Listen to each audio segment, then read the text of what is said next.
Little etiquette. Oh, yeah. So, Meghan Markle, Yep. who is marrying Hazza. You're joking? Yeah. Why don't we ever talk about no. this? Whoa. When? Pussycat. Does Kay Burley know? She's on it right now. Don't you she'll be on it for 24 hours a day, 4 months. Anyway, it is alleged that Meghan Markle is having etiquette lessons ahead of her wedding. Right, okay. What as what? So that she knows the polite things to do in polite company. Don't pick your nose. Yeah, that would. Hopefully, she'll know that one already. I love the Markle family. Did you see the picture of her dad? Someone took a photo of him. He was sat in just like a coffee shop. And Meghan Markle's dad looks like the most unlikeliest kind of like in-law to Prince Harry that you would. He just looks like a dude that makes model trains for a living. Yeah, you know what I mean? He's just like just regular kind of Joe that sits out. Very regular. There was a photo of him in a coffee shop reading a book on Britishness and their castles. It was just like, photo. And it was the epitome of like someone who's desperately trying to cram before an exam. It was like, I'm meeting the Queen in a few weeks. I need to know everything about Great Britain. I'll start with castles and move on to, Lovely. Love it. So I love that. So I do. I got a lot of time for the Markles. Yes, yeah. But obviously, Meghan realises that she needs to brush up on her Britishness and British etiquette. So I was hoping that we'd have a couple of lessons or two. But just to start with, I'd like to know if you do these things at all. Me? Yes. Oh, God. When it comes to texting and that you're running late for something, would you text, hey, I'm running 20 minutes late? Do you think that's acceptable? Or do you think it's acceptable to make the effort to be on time? Well, I hate being late. Yeah. I hate myself being late, and I despise it in others as well. But occasionally you are running late. I always send a text just saying I'm 20 minutes late. There's nothing you can do about it. There's no point in kind of grovelling about it. You just got to get on with it. Yeah, but your first instinct is to be on time. Yes, exactly. Is Well, that good etiquette? That's very Hooray! good etiquette. I can marry Prince Harry. And then just one other thing. If you're at a dinner party or something and your phone goes off, would you answer it? Would you answer it? Or, Absolutely. No. Would you seriously? Yeah. No. Would you? Yeah. Oh, my word. You shouldn't even be having your phone on the table. Everyone does it. No, I don't. Do you know what? I'll tell you what. The second everyone is just playing, it's like everyone's playing patience with each other. Everyone's willing someone else to check their phone. Every single time. The second, I guarantee you, if anyone gets up to go to the loo, oh yeah, that's cue. It's like, right, phew, yeah. Everyone goes, it's like everyone used to nip out for a fag. Yeah. Now everyone's just checking their Twitter. Yeah. But do you know what the correct etiquette is? You ask to be excused from the table before you pick up your phone and go and check it in the loo. I think we go to different dinner parties. Someone who knows all about etiquette, though, is Philip Sykes from the British School of Etiquette. Hi, Philip. How are you? Jamie, hello. How are you? I'm very good. Are you about to? I feel as though I'm about to get a rollicking. Not at all. Not at all. I'm sure. Just listening in there, it sounds like you got the one thing correct, and that's not being late. But the phone and a dinner party, it should be switched off and nowhere in sight. But then, as parents have got that get out, I need to leave it on for the sitter.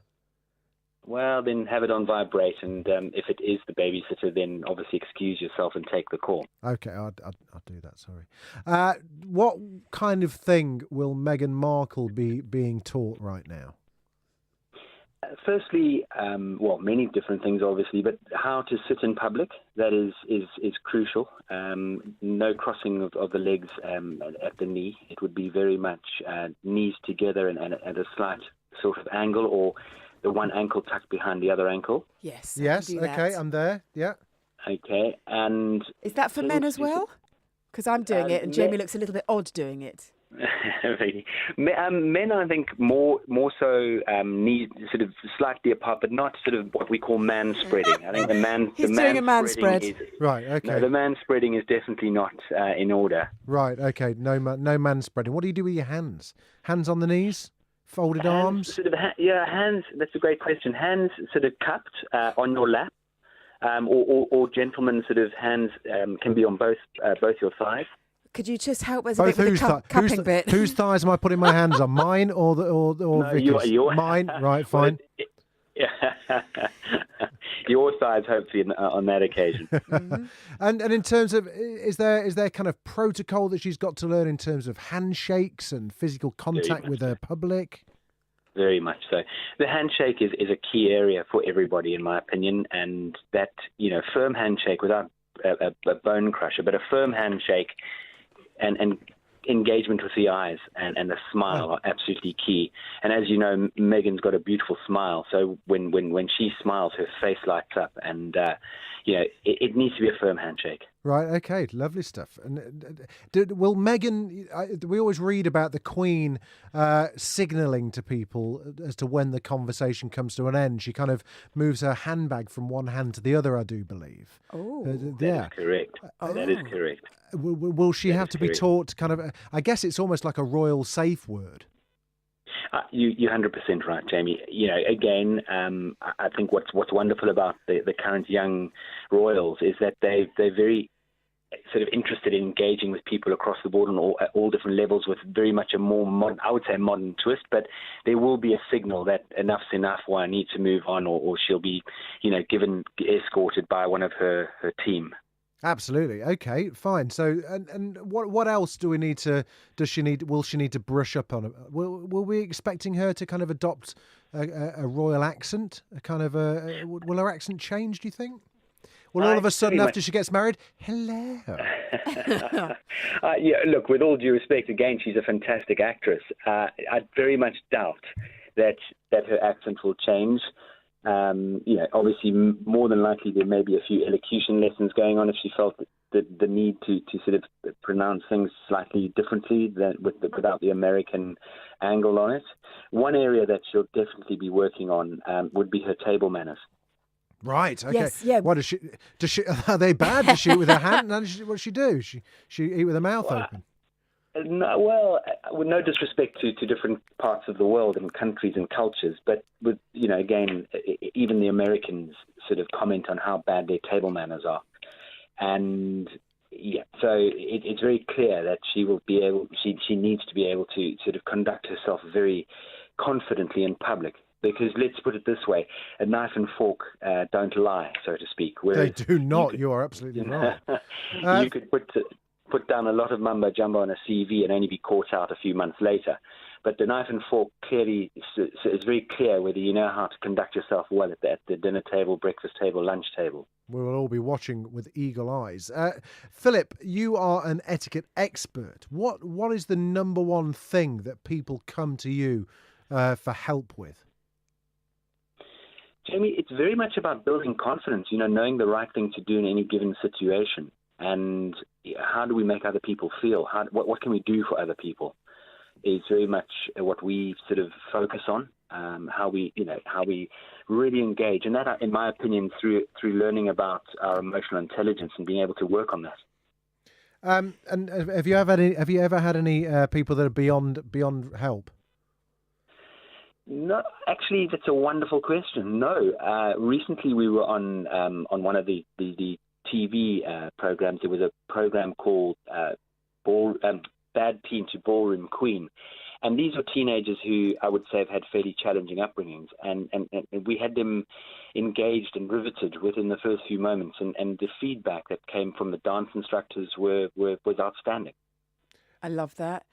Can you tell me how best to make a cup of tea and how to hold it with a saucer and a cup? What's the etiquette for that? Certainly, Vicky. The cup of tea... Milk afterwards. Milk after.